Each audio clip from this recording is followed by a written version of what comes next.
فلا مضل له ومن يضلله فلا هادي له ونشهد أن لا إله إلا الله وحده لا شريك له ونشهد أن سيدنا ومولانا محمدا عبده ورسوله المبعوث إلى كافة الناس بشيرا ونذيرا وداعيا إلى الله بإذنه وسراجا منيرا وصلى الله تعالى عليه وعلى آله وصحبه أجمعين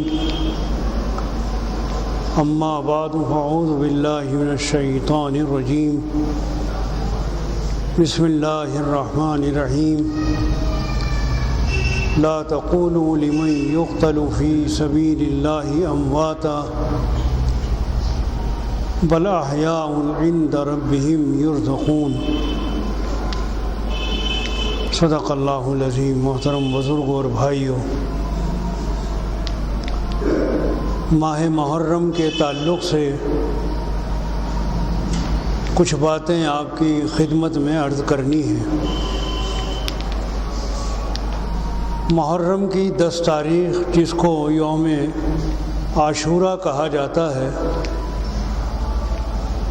اس میں 2 باتیں حدیث سے ثابت ہیں۔ پہلی بات تو یہ کہ اس دن میں روزہ رکھا جائے۔ حضور نبی کریم صلی اللہ علیہ وسلم جب مکہ مکرمہ سے ہجرت فرما کر مدینہ طیبہ تشریف لے گئے تو وہاں آپ نے دیکھا کہ یہودی یوم عاشورہ کا روزہ رکھتے ہیں۔ آپ نے دریافت کیا کہ یہ روزہ کیوں رکھا جاتا ہے؟ اس پر انہوں نے بتایا کہ حضرت موسیٰ علیہ السلام کو اللہ تبارک و تعالیٰ نے اس دن فرعون سے نجات عطا فرمائی تھی۔ اس شکرانے میں اور خوشی کے اظہار کے لیے اس دن کا روزہ رکھا جاتا ہے۔ اس پر آپ نے فرمایا کہ موسیٰ ہمارے بھائی ہیں، ہم بھی اس دن کا روزہ رکھیں گے، اور آپ نے مسلمانوں کو حکم دیا کہ وہ یوم عاشورہ 10 تاریخ کا روزہ رکھیں۔ بعض حضرات نے عرض کیا کہ یا رسول اللہ اس دن روزہ یہودی بھی رکھتے ہیں، تو آپ نے فرمایا کہ اس کے ساتھ ایک روزہ اور ملا لو تاکہ اس دن کی فضیلت بھی حاصل ہو جائے اور یہودیوں کے ساتھ مشابہت بھی پیدا نہ ہو۔ تو 9 یا 10 کا یا 10 یا 11 کا ایک کے بجائے 2 روزے رکھ لیے جائیں، اور آپ نے فرمایا اگر میں زندہ رہا تو اگلے سال 2 روزے رکھوں گا۔ تو پہلی بات تو یوم عاشورہ یعنی 10 محرم کے لیے یہ ہے کہ اگر ہو سکے تو اس دن روزہ رکھا جائے، اس کی بڑی فضیلت ہے، اور اس کے ساتھ ایک روزہ 9 کا یا 11 کا اور ملا لیا جائے۔ دوسری بات حدیث سے یہ معلوم ہوتی ہے کہ اس دن گھر میں کھانے پینے میں فراخی رکھی جائے، یعنی تھوڑا ہاتھ کھلا ہوا ہونا چاہیے، فراخی کے ساتھ پکا لیا جائے، اور اس میں اللہ کے نام کا بھی کچھ نہ کچھ دے دیا جائے، تو تمام سال اللہ تعالیٰ رزق میں وسعت رکھیں گے۔ یہ 2 باتیں اس دن کے لیے حدیث سے ثابت ہیں۔ کیونکہ محرم ہجری سال کا پہلا مہینہ ہے۔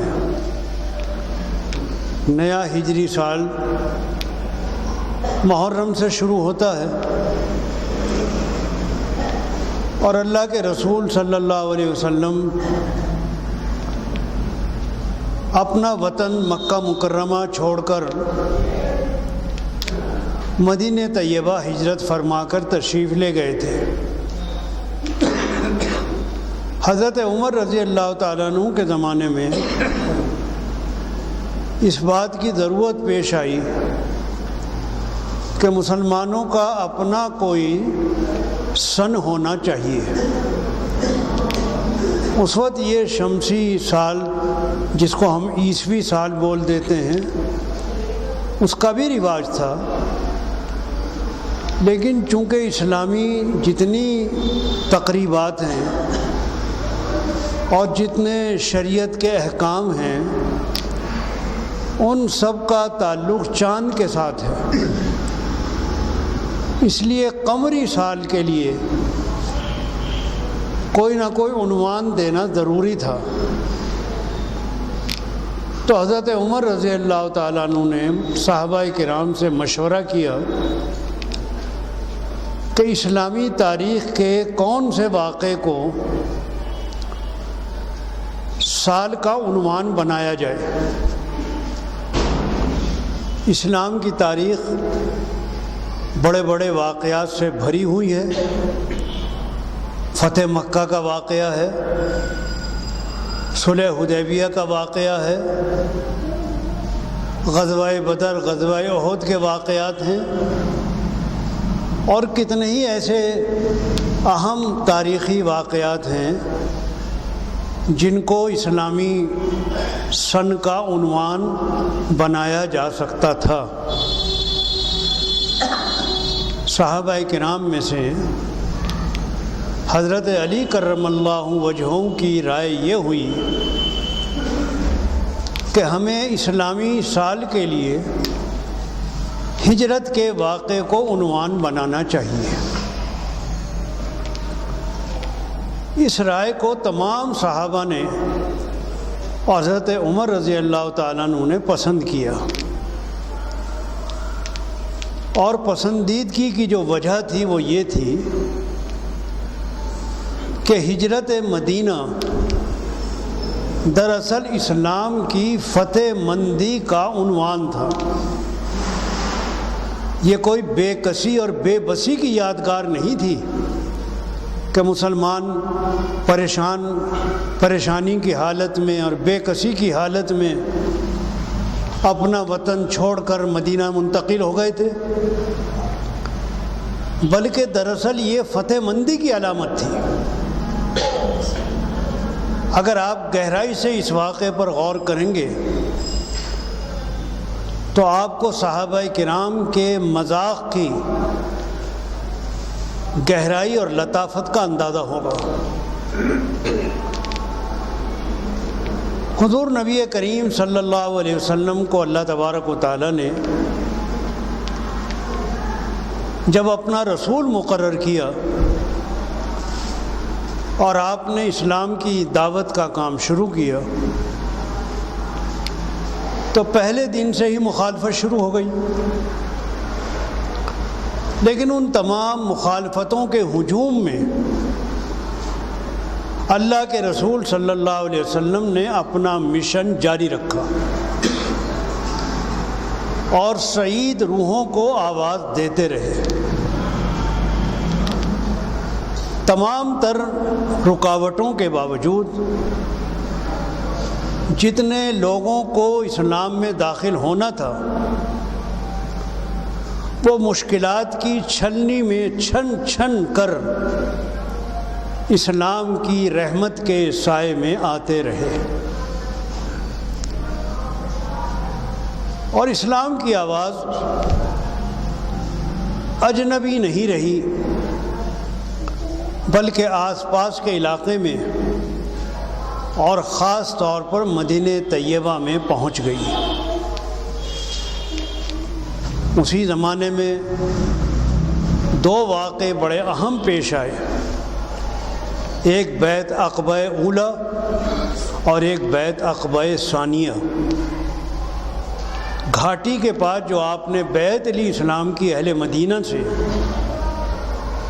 جس میں پہلی مرتبہ بھی اچھی خاصی تعداد شریک ہوئی اور دوسری مرتبہ اس سے زیادہ لوگ شریک ہوئے، اس کی وجہ سے مدینہ میں اسلام کا راستہ ہموار ہو گیا۔ مکہ مکرمہ میں آپ 13 سال تک اسلام کی دعوت و تبلیغ کا فریضہ انجام دیتے رہے،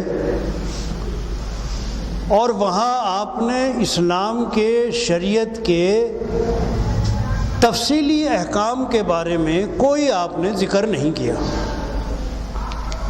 بلکہ عقائد کی مضبوطی پر زور دیتے رہے کہ لوگوں کے عقیدے صحیح ہو جائیں، توحید کا عقیدہ، آخرت کا عقیدہ، رسالت پر ایمان۔ یعنی یہ سمجھ لیے کہ 13 سال بنیاد کی تعمیر اور فاؤنڈیشن بنانے کے تھے۔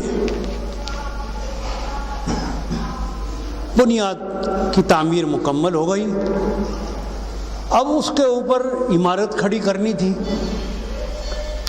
عمارت کھڑی کرنے کے لیے ایک جگہ کی ضرورت تھی کہ اس بنیاد کے اوپر اسلامی احکامات کی جو تعمیر کی جائے گی، اس کے لیے وہ جگہ ہونی چاہیے جہاں آزادی کے ساتھ احکام شریعت پر عمل کیا جا سکے۔ مکہ مکرمہ میں یہ ممکن نہیں تھا، کیونکہ وہاں آزادی نہیں تھی۔ وہاں تو عبادت کی بھی آزادی نہیں تھی، چھپ چھپ کے لوگ نماز پڑھا کرتے تھے۔ اس واسطے ایک ایسے مقام کی ضرورت تھی کہ جہاں کے لوگوں کو ساتھ لے کر ایک اسلامی ریاست کی بنیاد ڈالی جائے اور وہاں ایک مکمل شریعت کا نفاذ عمل میں آئے۔ اللہ کی طرف سے فیصلہ مدینہ طیبہ کے حق میں ہوا، اور یہ سرزمین اللہ کی طرف سے منتخب ہوئی اس پاکیزہ مقصد کے لیے۔ صحابہ کرام آہستہ آہستہ اکا دکا کر کے ہجرت کرتے رہے، اور آخر کار پھر اللہ کے رسول صلی اللہ علیہ وسلم کو بھی حکم آیا کہ تم بھی اب مکہ چھوڑ کر مدینہ چلے جاؤ۔ یہ واقعہ ربیع الاول میں ہوا تھا، لیکن چونکہ عرب کے لوگ محرم کو ہی پہلا مہینہ سال مانتے چلے آ رہے تھے، اس لیے مشورہ یہ ہوا کہ ہجری سال کا پہلا مہینہ محرم ہی ہونا چاہیے۔ اب سن 1435 ہجری کا پہلا مہینہ محرم شروع ہو چکا ہے۔ اسلام کی تاریخ قربانیوں کی تاریخ ہے، اور اس کا ہر ورق شہیدوں کے خون سے رنگین ہے۔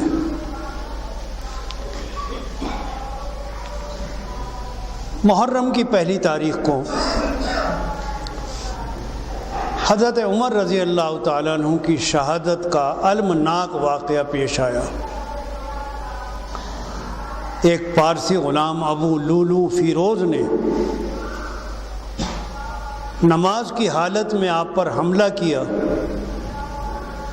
اور زہر آلود خنجر سے آپ کو زخمی کر دیا۔ چند روز آپ حیات رہے اور آخر پہلی محرم کو آپ کا وصال ہو گیا۔ غزوہ احد کے موقع پر شوال سن 3 ہجری میں سید الشہداء حضرت حمزہ رضی اللہ تعالیٰ عنہ کی شہادت کا درد واقعہ پیش آیا۔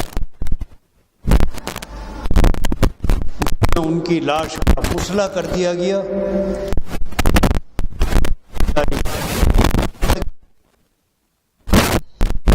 جس سے ماننا بھی مشکل تھا۔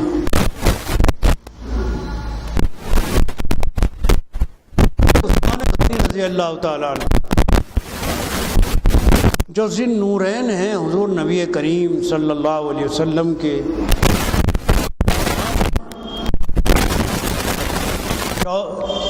تیسرے خلیفہ ہیں، اسلام ظلمانہ اسلامی تاریخ کے دھارے کا رخ ہی موڑ دیا۔ کچھ چوتھے خلیفہ حضرت علی کرم اللہ وجہہ کی شہادت بھی کچھ کم دردناک نہیں ہے۔ غرض آپ اسلامی تاریخ کے جس ورق کو اٹھا کر دیکھیں گے آپ کو قربانیاں ہی قربانیاں ملیں گی،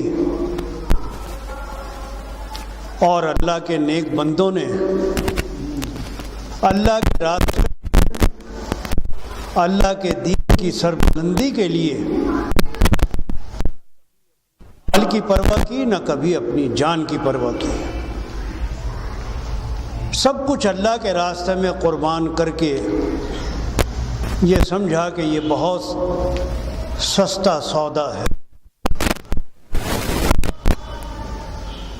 اسی مہینے کی 10 تاریخ کو حضرت سیدنا حسین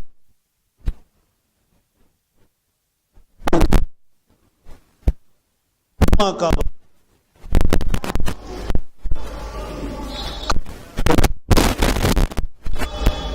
میں آپ نے جامع شہادت نوش فرمایا، اور آپ کی شہادت اس مقصد کے لیے تھی کہ اسلامی خلافت اسلام کے نظام عدل کو باقی رکھا جائے۔ جس نمونے پر اللہ کے صلی اللہ علیہ وسلم کے بعد خلفائے راشدین نے حکومت چلائی تھی اور امن و امان کے ساتھ اسلام کے نظام عدل کو قائم کیا تھا، جس میں ہر ایک مظلوم کو اس کا حق ملتا تھا، جب وہ نظام اپنی ڈگر بدلنے لگا تو حضرت حسین رضی اللہ تعالیٰ عنہ نے خون شہادت سے ایک لکیر کھینچ دی تاکہ معلوم ہو جائے کہ اسلام کے نظام کا قیام ہر ایک کی جان سے زیادہ قیمتی ہے۔ اسلام نے غم اور خوشی ہر ایک کے کچھ آداب بتائے ہیں۔ یہ آداب ہیں۔ غم کا ادب وہ ہے جو اللہ کے رسول صلی اللہ علیہ وسلم کے اسوہ حسنہ میں ملتا ہے۔ آپ کے صاحبزادے حضرت ابراہیم کا انتقال ہو رہا ہے، آپ ان کو گود میں لیے ہوئے ہیں، چشم مبارک سے آنسو رواں ہو گئے ہیں۔ صحابہ کرام حیرت سے پوچھتے ہیں کہ اللہ کے رسول آپ کہتے ہیں؟ فرمایا آنکھیں روتی ہیں، دل غمگین ہے، مگر کوئی لفظ اللہ کی رضا کے خلاف نہیں آئے۔ یہ ہیں غم کے آداب۔ اللہ کے رسول صلی اللہ علیہ وسلم کا دنیا سے تشریف لے جانا اہل ایمان کے لیے سب سے بڑا غم ہے، صحابہ کرام پر غم کا پہاڑ ٹوٹ پڑا۔ حضرت عمر رضی اللہ تعالیٰ عنہ تو نیم پاگل سے ہو گئے، تلوار سونت کر کھڑے ہو گئے اور فرمایا کہ جو یہ کہے گا حضور کا انتقال ہو گیا، میں اس کی گردن تلوار سے اڑا دوں گا۔ ہوش و حواس کھو چکے تھے، لیکن حضرت صدیق اکبر رضی اللہ تعالیٰ عنہ کی ثابت قدمی اور آپ کا صبر کہ آپ نے اس وقت وہ آیت تلاوت کی کہ ما محمد الا رسول فإن مات أو قتل انقلبتم على أعقابكم، کہ محمد کیا ہیں؟ اللہ کے رسول ہیں۔ قد خلت من قبلہ الرسل، ان سے پہلے بھی بہت سے رسول آئے اور دنیا سے تشریف لے گئے، کیا تم ان کے جانے کے بعد ایڑیوں کے بل پلٹ جاؤ گے؟ اور فرمایا کہ جو محمد کی عبادت کرتے تھے انہیں معلوم ہونا انتقال کر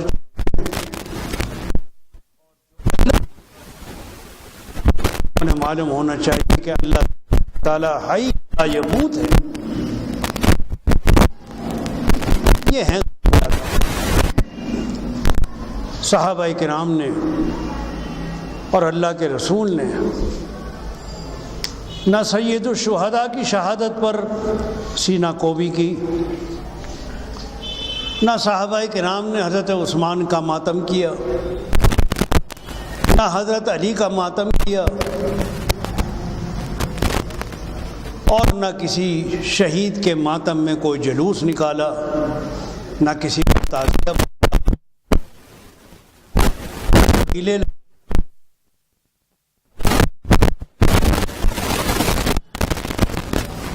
کوئی خاص رنگ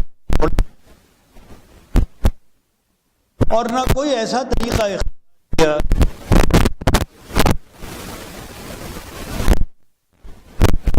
بے شک موت غم کی بات ہے،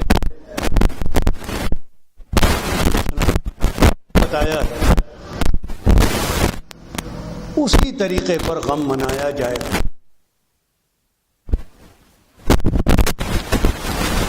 اگر واقعتاً اہل بیت کرام سے محبت ہے تو ان کے کوئی اور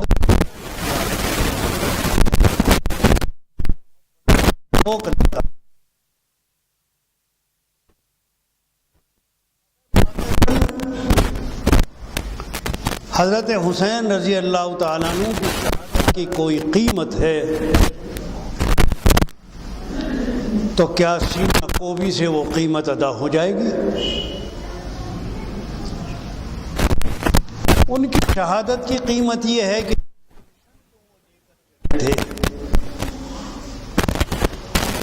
ہم نے اس کے لیے کیا کیا ہے۔ ایک متوازی دین کو کھڑا کر دینا جس میں ہر چیز سواد امت سے الگ ہو، کوئی دین کی خدمت نہیں ہے۔ اس وقت سے ایسے اسلام سے دور ہی بھلے۔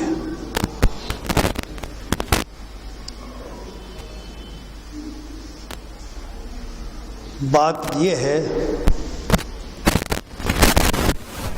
کہ چونکہ حکومتوں کی سرپرستی رہی، اس بات سے دھیرے دھیرے بہت سے عقیدے، بہت سے خیالات اور بہت سے غلط نظریات خود اہل سنت کے اندر چپکے سے اس طرح داخل ہو گئے کہ ہمیں پتہ بھی نہیں لگا کہ کب آئے۔ مجھے بڑی اچھی طرح یہ بات یاد ہے، ذہن میں وہم و گمان بھی نہیں تھا۔ ہماری شادی ہوئی تو ہماری خوش دامنہ اور بچوں کے سرما لگواتی تھی۔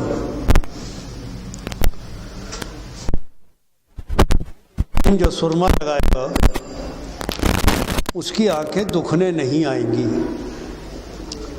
ہمیں خیال بھی نہیں کہ اس کا تعلق کسی خاص عقیدے سے ہے۔ اتفاق سے ایک دن چھوٹا سا رسالہ حضرت مولانا اشرف علی صاحب تھانوی رحمۃ اللہ علیہ کا اغلاط کے نام سے میں مطالعہ کر رہا تھا۔ اس کا نام ہے اغلاط العوام، عوام کی غلطیاں۔ اس میں لکھا ہوا کہ یہ شیعہ حضرات کا عقیدہ ہے اور یہ سنیوں کے ہاں بھی داخل ہو گیا ہے۔ عقیدے کے ہے یہ۔ اب دیکھیں کیسا گھسپیٹ کی ہے۔ ایسے چپکے سے وہ اندر داخل ہو گیا کہ احساس بھی نہیں ہوا۔ اس طرح کی بہت سی باتیں خاموشی کے ساتھ حکومت کی سرپرستی کی وجہ سے داخل ہوتی رہی اور ہم لوگ بھی اپناتے چلے گئے۔ ان غلطیوں کو سدھارنا چاہیے، ان غلط نظریات کو جھٹک دینا چاہیے اور صحیح اسلام کا مطالعہ کر کے اسی راستے کو اپنانا چاہیے۔ بے شک شہادت کوئی معمولی بات نہیں، بڑی فضیلت ہے، لیکن اس شہادت کو عمل کرنا اور اس شہادت کا رنگ بدل دینا اور اس کو دوسرے عنوان سے لے لینا، یہ اسلامی تاریخ کو توڑنا مڑوڑنا ہے۔ صحیح نام جو یہ ہے جو اللہ کے رسول نے ہونے کے ساتھ ہمیں اسی پر چلنا چاہیے۔ اللہ تعالی ہمیں توفیق عطا فرمائے، ان شہیدان اسلام پر اپنی رحمتیں نازل فرمائے جنہوں نے اپنے خون وآخر۔ جب یہ آیت نازل ہوئی قرآن مجید کی، الیوم اکملت لکم دینکم واتممت علیکم نعمتی، کہ آج ہم نے تمہارے لیے تمہارا دین مکمل کر دیا، تو ایک یہودی نے حضرت عمر رضی اللہ تعالیٰ عنہ سے یہ کہا کہ اگر یہ آیت ہمارے یہاں نازل ہوتی تو ہم اس کو عید کا دن بنا لیتے۔ تو حضرت عمر نے اس میں فرمایا کہ عید کا دن ہی ہے، اس لیے کہ آج تو یوم عرفہ بھی ہے اور جمعہ بھی ہے، تو ہمارے لیے تو عید کا دن ہے۔ اور ایک یہودی نے یہ اعتراض کیا کہ تمہارا جو دین ہے یہ تو بیت الخلاء تک کی باتیں کرتا ہے کہ کتنے ڈلے کا استعمال کرو، پانی کو کس طرح استعمال کرو، یہ تو بیت الخلاء کی باتیں بتاتا ہے۔ تو ان صحابی نے کہا کہ ہمارا دین اتنا مکمل ہے کہ بیت الخلاء تک کی باتیں بتاتا ہے کہ کیسے بیت الخلاء میں جاؤ، کیسے اپنی ضرورت کو پورا کرو، کیسے واپس آؤ، وہ ان گوشوں پر بھی روشنی ڈالتا ہے۔ تو آپ دیکھ لیے کہ اسلام کے اندر وہ چیزیں کہ جو طہارت سے تعلق رکھتی ہیں، پاکی ناپاکی سے تعلق رکھتی ہیں اور انسان کی بالکل نجی اور پرائیویٹ زندگی سے تعلق رکھتی ہیں، ان تک کے بارے میں ہدایات موجود ہیں، اور اجتماعی زندگی کے بارے میں تو ہے ہی۔ تو چاہے اجتماعی زندگی ہو چاہے انفرادی زندگی ہو، کوئی حصہ زندگی کا ایسا نہیں ہے جس پر اسلام نے ہدایات نہ دی ہوں، روشنی نہ ڈالی ہوں اور وہ اس کے نظام زندگی کا ایک جز نہ ہو، کوئی جز باہر نہیں ہے۔ تو اصل ہدایت وہ ہے۔ جب اتنی ایک مکمل چیز ہمارے پاس موجود ہے تو اس کو نظر انداز کر کے کسی دوسری چیز کو لینے کا مطلب یہ ہوا کہ ہم یہ سمجھ رہے ہیں کہ ہمارے پاس جو چیز ہے یا تو ہے نہیں یا ہے تو کچھ ناقص ہے، نامکمل ہے، ہمیں دوسری چیز کی ضرورت ہے۔ کم سے کم وہ ممالک جن کو ہم مسلم ملک کہتے ہیں، جو اسلام کے دعوے دار ہیں، ان کے بارے میں تو ہمیں یہی توقع ہوتی ہے کہ وہ مکمل طور پر اسلام کو اختیار کریں گے، لیکن یہ ان کی مروبیت ہے اور ان کا احساس کمتری ہے کہ انہوں نے اپنی اس چیز کو چھوڑ کر جو اللہ نے اور اللہ کے رسول نے ان کو عطا کی ہے، وہ اس طرف دیکھ رہے ہیں کہ جو اپنے تجربے کے اعتبار سے کامیاب بھی نہیں ہے، ناکامی ہے، جو مسائل زندگی کو حل کرنے کے بجائے اور الجھا رہی ہے۔ تو یہ آیت جو آیت نمبر 178 ہے، من یہدی اللہ هو المہتدی، جس کو اللہ ہدایت دے وہ ہے ہدایت یافتہ۔ اگر انسان خود اپنے کوئی انسان کو ہدایت دے رہا ہے یا خود انسان اپنے آپ کو ہدایت دے رہا ہے، وہ ہدایت نہیں کہلانے کی۔ ہدایت دینا تو اللہ کا کام ہے۔ وَمَن یُضْلِلْ، اور جو بھٹک گیا، گمراہ ہو گیا، اللہ کی ہدایت کو چھوڑ دیا، فَأُولَٰئِکَ هُمُ الْخَاسِرُونَ، وہی گھاٹے میں ہے، نقصان میں ہے، خود اپنا نقصان کر رہا ہے، اللہ تعالیٰ کا تو کچھ بگاڑ نہیں رہا ہے، وہ خود ہی اپنے زندگی کو خراب کر رہا ہے۔ چنانچہ آپ دیکھ لیجئے کہ آپ کے سامنے ہے کہ کتنے قانون بنتے رہتے ہیں کرپشن کے لیے، رشوت کے لیے، ملاوٹ نہ ہو، فلاں چیز یوں نہ ہو، لیکن کوئی مسئلہ حل ہی نہیں ہوتا۔ کرپشن کم ہونے کے بجائے بڑھتا چلا جاتا ہے۔ جتنا سخت قانون بن رہا ہے کسی چیز کے بارے میں، کسی جرم کے بارے میں، وہ جرم بجائے کم ہونے کا اور زیادہ ہو رہا ہے۔ عصمت دری کے بارے میں سخت قانون بنایا اور یہ سمجھا کہ اس کے ڈر کی وجہ سے لوگ اب نہیں کریں گے، لیکن جتنا سخت قانون بنا اتنے ہی جرم اور بڑھتے چلے جا رہے۔ اگر جرائم کی مقدار میں، تعداد میں، گنتی میں کچھ کمی آئی ہو تب تو ہم کہہ سکتے ہیں ہاں بھائی چلو یہ قانون کامیاب رہا، لیکن کوئی کمی نہیں آ رہی، بلکہ اور اضافہ ہو رہا ہے، رات دن اور بڑھتا چلا جا رہا ہے۔ تو اس کا مطلب یہ ہوا کہ یہ کامیاب نہیں ہے۔ کیوں کامیاب نہیں ہے؟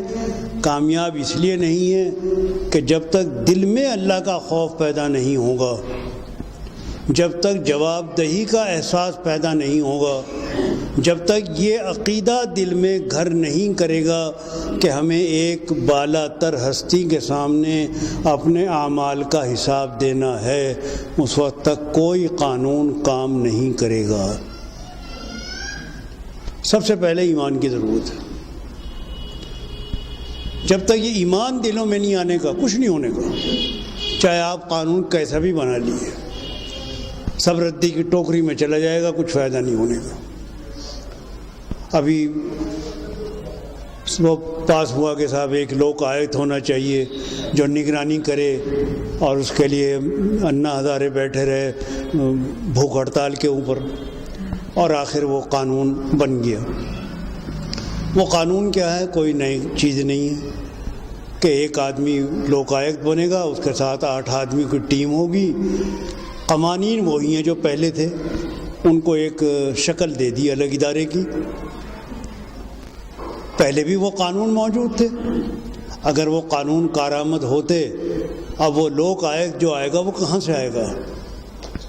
بھائی انہی انسانوں میں سے، انہی ملازمین میں سے کسی نہ کسی کو لوک آیت بنا دیا جائے گا، جیسے جج بنا دیتے ہیں، انہی میں سے کوئی بن جائے گا۔ وہ کوئی آسمان سے تو نازل نہیں ہونے کا، اسی ماحول میں سے، اسی سماج میں سے آئے گا، اور یہ سماج جو ہے جس کا زیادہ تر حصہ خراب ہو چکا ہے، اور اگر تھوڑا بہت حصہ ہے بھی تو اس کو موقع نہیں دیا جاتا کام کرنے کا۔ اگر کوئی ایماندار آدمی اپنے دل کی آواز پر کام کرتا ہے اس کو اتنا پریشان کیا جاتا ہے کہ وہ مجبور ہو کر یا تو ہمارے رنگ میں رنگ جائے ورنہ یہاں